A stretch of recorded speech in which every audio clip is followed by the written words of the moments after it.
Once upon a time in a fictional world, two security guards named Terry and Patrick were employed by a company called Fortico. They were going about their usual business when a cement truck unexpectedly arrived, and a group of criminals emerged, launching an attack. These criminals compelled Terry and Patrick to exit their post while they seized bags of money from the truck, creating chaos with the sound of gunfire. Fast forward 3 months, Terry, who held a position of authority, brought up the previous tumultuous truck incident where 2 guards and an ordinary person had been harmed. Terry informed Patrick that he would be taking on the role of a new guard, but before that, he needed to pass some firearm tests. Patrick received training from an individual named Bullet, and it's fair to say he barely met the necessary requirements. Nonetheless, they decided to nickname him H. Subsequently, H encountered other guards with peculiar monikers like Hollow Bob and Boy Sweat Dave. They embarked on their inaugural money delivery with HE, and to everyone's surprise, everything proceeded smoothly. However, the following day, while H and Dave were on duty, they received an unexpected visit from armed robbers communicating through walkie-talkies. These robbers forced them to halt and took Bullet hostage. Was instructed to toss money bags into a pickup truck, but he deliberately dropped one when a criminal emerged, then transformed into an action hero, displaying remarkable accuracy as he neutralized all the criminals and pursued their leader, creating a scene reminiscent of a wild action movie. He enters the nearby building, and H successfully corners him, raises his gun, and blows his brain out. Terry disapproved of H's daring actions and relegated him to desk duty for a period. In contrast, the CEO Blake Halls admired H's actions and considered promoting him. Later, H was shown a video of the prior robbery in an attempt to identify the criminals involved.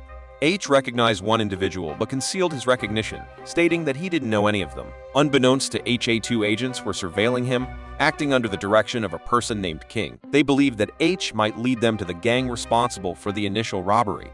The following day, H was warmly welcomed by his fellow guards for his heroic actions. He remained modest and returned to his regular duties. Everything appeared ordinary until 3 months later when an unusual incident occurred. H and Bullet were making a delivery when a gang on motorcycles, armed with firearms, obstructed their path. They forced Bullet out of the vehicle, but when H exited and revealed his face, the assailants appeared to recognize him and hastily withdrew. Back at Fortico's headquarters, Terry was perplexed, wondering why the criminals fled upon seeing H's face. In contrast, Blake assured Ad that he was on the path to owning his own franchise soon. Bullet conversed with Dave and suspected that H had more to him than met the eye, describing him as a dark spirit. Later that night, H paid a visit to a fellow guard named Dana. Upon discovering a stash of stolen money in her residence, H questioned her. He fired a few shots to intimidate her, prompting her to admit her involvement in a past money theft. She confesses to having filched a chunk of that cash from a job she pulled off just a few months back, presented her with photographs of her parents, and cautioned her against lying,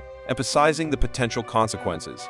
We go back 5 months earlier when H was with his son Doggy, who was visiting the States while on holiday. Gets a call from his former criminal employer, Mike. Mike asks H for help with one last job, but insists he need not be directly involved. Drives with Doggy near the docks where the robbery is set to take place, only telling Mike which way the truck is heading. As H is getting food for himself and Doggy, the cement truck guys show up to pull off the robbery. One of the gunmen orders Doggy out of the van, and H sees what is happening and runs to his son.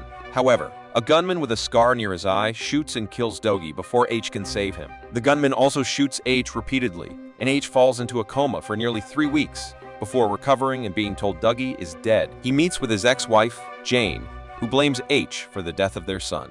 He later meets with Mike and his cohorts, who all feel some responsibility for what happened to Doggy, and agree to help H look for the men responsible. The group interrogates the criminal underground world, going from one team to the next, until a man gives up the name of some criminal brothers. He is led to a building where the brothers are involved in every possible horrific crime. With them having no information, H kills the brothers. After H starts working at Fortico, he takes note of the guards working there, which is why he asked his assistant Kirsty to get him some files. These files contain background checks on the guards, along with an autopsy report on Dogys Death. We meet the crew responsible for the first robbery, a team of ex-veterans from Afghanistan being treated poorly in America. They're led by a man named Jackson, and in his employment are Carlos, Sam, Tom, Brad, and lastly, Jan, the man who killed Doggy and shot H. They are seen planning the truck robbery during a party for Jackson.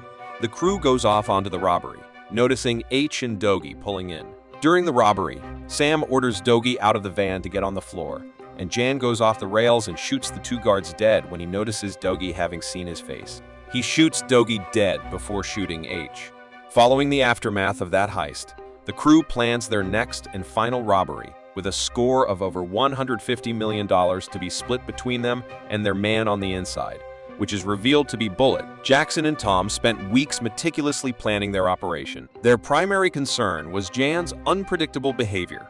However, Jackson remained confident that Jan would stay on track. The group arrived at Fortico, where Bullet confessed to H that he was the person responsible for selecting the target trucks. Bullet then disabled the security cameras. They go into an empty building where Jackson's gang is already waiting. Everyone in Jackson's gang is wearing thick, bulletproof suits. They tie up H's hands and then get into the truck to start the robbery. All the people inside the building quickly follow orders by putting their hands and faces on the ground. But one guard panics and pushes the emergency button, causing chaos. Gunfire breaks out, and they manage to blow open the door to the money stash. They then start killing every person they see, and it becomes a horrifying scene as half of the place turns into a violent battleground. One individual sustained an injury. After deactivating the emergency alarm, they allowed their final team member to join them with a pickup truck for loading the cash. Meanwhile, a call to SWAT has been made, and they're racing to the scene just 8 minutes away. At the same time, the police have successfully blocked the entrance, and SWAT is urgently speeding toward the location.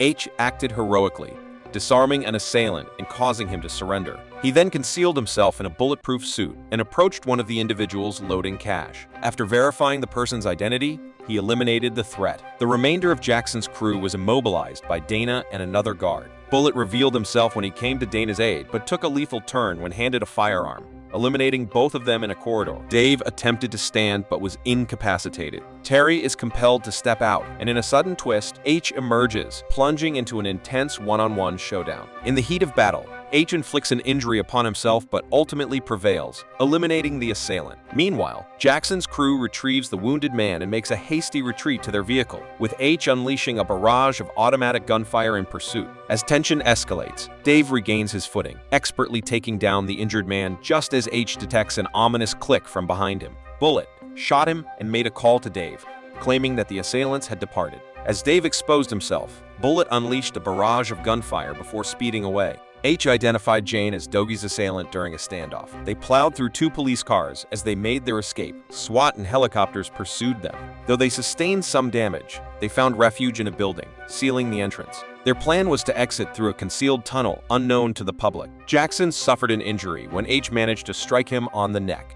When they abandoned the vehicle, Jan delivered the final blow to Jackson. Jan and Bullet used an elevator, went underground, and hopped on quad bikes. They covered a distance of 3 miles before transferring the money to a car, making a clean getaway.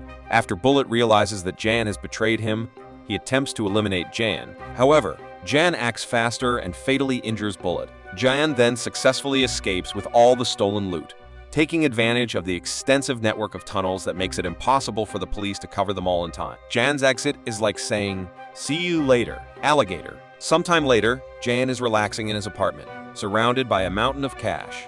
Suddenly, his bag starts ringing, and it's H calling. Unexpectedly appears behind Jan, handing him Doggy's autopsy report. John, bewildered, examines the report, which details multiple gunshot wounds in Doggy's liver, lung, spleen, and heart. Jan gazes at a photo of Doggy and recalls H on the ground, glaring at him. A begins by targeting Jan's liver with a gunshot, then moves on to the lungs. John cries out in pain as H progresses to the spleen and concludes with a shot to the heart. H leaves the apartment, where Agent King awaits, confirming the successful completion of the mission and the possibility of recovering the stolen money. Gets into a car with another individual and drives away. Thank you for sticking around until the end. If you enjoyed the show, please consider showing your support on my channel. As always, see you in the next one.